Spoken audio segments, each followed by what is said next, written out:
When doing non-transforming Transformers, characters like the Dinobots could be a real problem, because they're just as iconic in their dinosaur modes as they are their robot modes.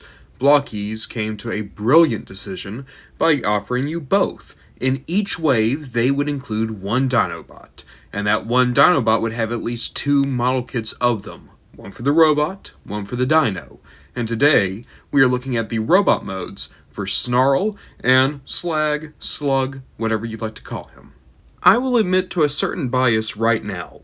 Slag is my second favorite Dinobot. Snarl is my third favorite Dinobot. And in fact, these two often go back and forth as to being my second favorite Dinobot, with Swoop always being my favorite.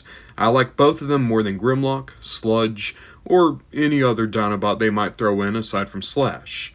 As a result, I am so tickled to see how perfectly these robot modes were captured.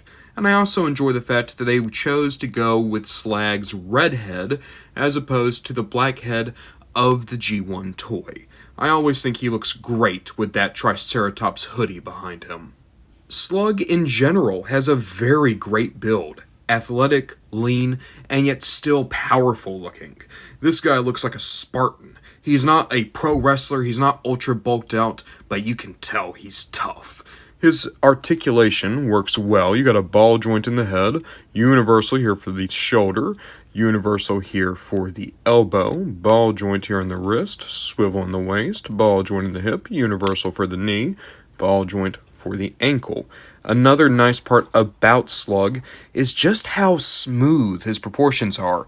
Most of the Dinobots are very blocky. Snarl, especially, is blocky. So seeing Slug with his more rounded off lower legs and general hip type of articulation and more stylish proportions, it works. It works incredibly well. As for the kibble, it's also doing some work.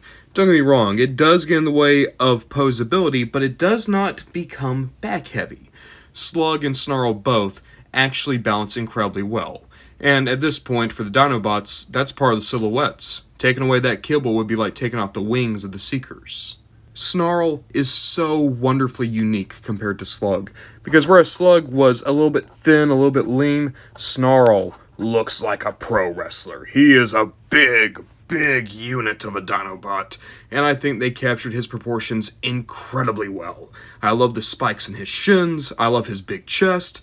The only complaint I have of him aesthetically are the tail pieces. You can see that the complete tail exists, but the way they sculpted it means that you have to always be looking at the inner pieces of the tail.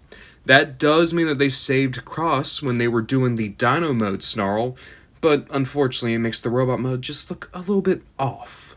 That said, you get no complaints from me in terms of their swords. They are both unique sculpts and look wonderful for both of them. Aside from their swords, they both include display stands, 2 gun-holding hands, and 2 splayed hands. The usual loadout, but you really don't need anything else for Dinobots. In the end, I would call both Snarl and Slug incredible. Wonderful model kits that exude the characters on display. They might be a little bit boring to some extent, be it their shared colors, the lack of guns, and the general sense that there's a lot of Dinobots and Blokees. But I do feel that they are rewarding model kits, give you great looking characters to add to any shelf.